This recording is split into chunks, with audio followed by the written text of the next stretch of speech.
अगर तुम ये वीडियो देख रहे हो तो शायद तुम भी मेरी तरह हर रात डिसाइड करते हो कि कल से लाइफ चेंज करनी है, कल से जल्दी उठूंगा, कल से फोन कम यूज करूंगा, कल से कंसिस्टेंट रहूंगा और फिर कल भी वैसे ही निकल जाता है। पिछले कुछ महीनों में मैंने बहुत से प्लान्स बनाए, productive routine, deep work, consistency, लेकिन सच बोलूं मैं सिर्फ प्लानिंग ही करता रहा और एक दिन मुझे रियलाइज हुआ कि प्रॉब्लम मोटिवेशन की नहीं थी। प्रॉब्लम ये थी कि मैं मोटिवेशन का वेट करता रहा। हाय, मेरा नाम है संजय और ये कोई सेल्फ हेल्प चैनल नहीं है। ये कोई ऐसा चैनल भी नहीं है जहाँ मैं तुम्हें बोलूंगा सुबह 5 बजे उठ जाओ और तुम्हारी लाइफ बदल जाएगी, क्योंकि मैं खुद अभी परफेक्ट नहीं हूँ। मैं भी प्रोक्रास्टिनेट करता हूँ, कभी फोन में टाइम वेस्ट करता हूँ, पूरा दिन प्लानिंग करता हूँ और कभी कभी तो कुछ भी नहीं करता। लेकिन एक चीज मैंने डिसाइड की है, अब इम्प्रूवमेंट सिर्फ नोटबुक में नहीं रियल लाइफ में होगा और इसीलिए मैं एक नई जर्नी स्टार्ट कर रहा हूँ, रिबिल्डिंग माई लाइफ। इस सीरीज का पर्पस किसी को इम्प्रेस करना नहीं है, ना ही ये प्रूव करना है कि मेरी लाइफ सॉर्टेड है। एक्चुअली मेरी लाइफ भी काफी मेसी है, बस एक डिफरेंस है, इस बार मैं उसे इग्नोर नहीं करूंगा, मैं उसे स्टेप बाय स्टेप रिबिल्ड करूंगा। और अगर तुम भी कभी लाइफ में अटके हुए फील करते हो तो शायद ये सिर्फ मेरी जर्नी नहीं होगी, ये हमारी जर्नी बन सकती है। सच कहूँ तो मेरी सबसे बड़ी प्रॉब्लम लेजीनेस नहीं थी, मेरी सबसे बड़ी प्रॉब्लम थी डिस्ट्रैक्शन। मैं एडिट करने बैठता था, 5 मिनट बाद फोन चेक करता था, स्क्रिप्ट लिखने बैठता था, फिर सोचता था सिर्फ एक नोटिफिकेशन देख लेता हूँ, और जब हो जाता 30 मिनट, कभी कभी 1 घंटा, पता ही नहीं चलता था कि कहाँ चला गया। सबसे अजीब बात पता है क्या थी? मुझे लगता था मैं बिजी हूँ, लेकिन बिजी और प्रोडक्टिव दोनों अलग चीजें हैं। आइडियाज की कमी कभी नहीं थी, गोल्स भी बहुत थे, लेकिन एक्सक्यूजन वो मिसिंग था।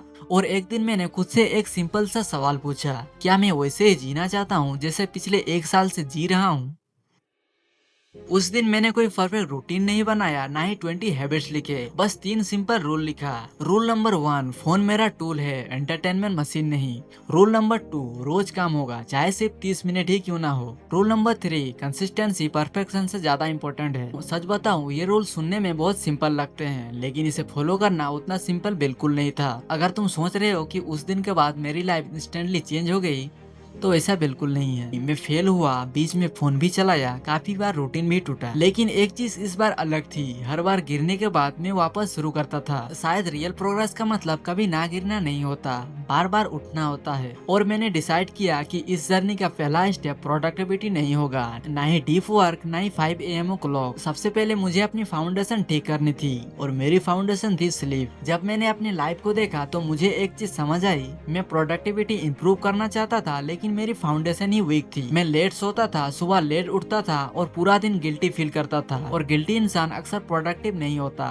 इसीलिए मैंने डिसाइड किया कि मैं एक ही हैबिट इंप्रूव करूंगा, सब कुछ नहीं। इस वीक मेरा गोल परफेक्ट रूटीन बनाना नहीं था, बस थोड़ा जल्दी सोना, थोड़ा जल्दी उठना और सुबह फोन ना खोलना। सिंपल, हाँ, इजी बिल्कुल नहीं। पहली रात ही मैं टाइम पे नहीं सो पाया, फोन हाथ में आ ही गया, और पहले वाला मैं शायद यही बोल देता, छोड़ो कल से। लेकिन इस बार मैं सिर्फ एक काम किया, फोन साइड में रख दिया और सो गया। परफेक्ट नहीं था, लेकिन कल से बेटर था। और शायद सेल्फ इम्प्रूवमेंट का असली मतलब भी यही है, अपनी पुरानी लाइफ से कम्पीट करना, किसी और से नहीं। अगली सुबह सब कुछ मैजिकल नहीं हुआ, मैं अचानक से डिसिप्लिन भी नहीं बन गया, लेकिन एक डिफरेंस था, मैं दिन की शुरुआत फोन से नहीं खुद से की। और होनेस्टली उस दिन मुझे रियलाइज हुआ, प्रोडक्टिविटी फैंसी ऐप से नहीं आती, ना ही एक्सपेंसिव सेटअप से, वो छोटे डिसीजन से आती है। अगर तुम भी मेरी तरह फील करते हो तो आज सिर्फ 3 काम करो। पहला, सोने से पहले कल के सिर्फ 3 इम्पोर्टेंट काम लिखो। दूसरा, सुबह उठकर 30 मिनट तक फोन मत खोलो। और तीसरा, सिर्फ 30 मिनट तक एक ही काम पर बिना डिस्ट्रैक्शन के काम करो। बस आज के लिए इतना ही। लाइफ एक दिन में रिबिल्ड नहीं होती, लेकिन हर दिन थोड़ी थोड़ी रिबिल्ड जरूर होती है। अगर तुम ये जर्नी मेरे साथ चलना चाहते हो तो कमेंट्स में सिर्फ एक लाइन लिखना, डे 1, बस इतना, ताकि जब भी तुम गिव अप करने का सोचो तुम्हें याद रहे तुमने शुरुआत की थी। और अगले चैप्टर में मैं अपनी सबसे बड़ी प्रॉब्लम से डील करूंगा, फोन। क्योंकि मुझे लगता है अगर मैंने अपने फोन को कंट्रोल नहीं किया तो फोन मेरी लाइफ को कंट्रोल करता रहेगा।